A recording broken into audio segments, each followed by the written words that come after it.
नमस्कार. आपणा सर्वांना नववर्षाच्या हार्दिक शुभेच्छा. मी मानिनी गिद्रे तुम्हा सर्वांचं ह्या विष्णू सहस्रनामाच्या उपक्रमामध्ये मनपूर्वक स्वागत करते. विष्णू सहस्रनामाच्या अंतरंगात शिरून ते नीट समजावून घेऊन त्याचा आनंद घ्यायचा आपण सगळे मिळून प्रयत्न करूया. खरं तर हा उपक्रम हाती घ्यायला कारणीभूत ठरलं एक स्तोत्र.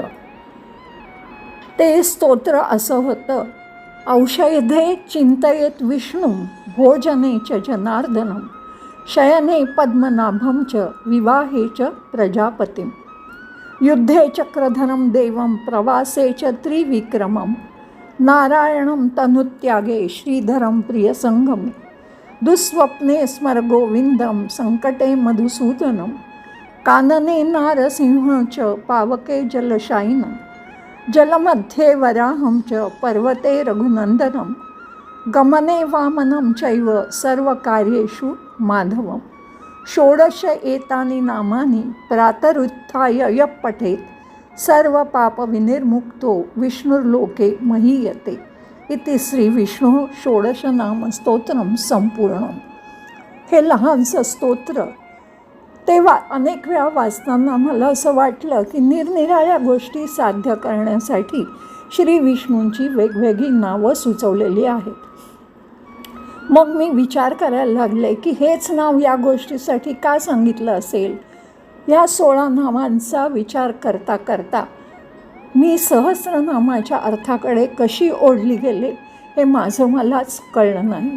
मग त्या निमित्ताने केलेल्या अभ्यासातून जे काही ज्ञानकण प्राप्त झाले ते इतरांपर्यंत पोचवावेसे वाटले आणि म्हणूनच या उपक्रमाची सुरुवात केली. एकेका व्हिडिओमधून 5-5 नावांविषयी सांगायचा प्रयत्न करणार आहे. जर आपण सर्वांनी असं ठरवलं तर तो व्हिडिओ बघत त्याचा अर्थ समजावून घेत ती नावं पाठवणं हे सहज शक्य आहे. आणि असं करता करता उपक्रम संपेपर्यंत संपूर्ण विष्णू सहस्रनाम कंठस्थ होऊ शकतं. खरं म्हणजे ती दिव्य शक्तीच ते करून घेते हा माझा स्वानुभव आहे.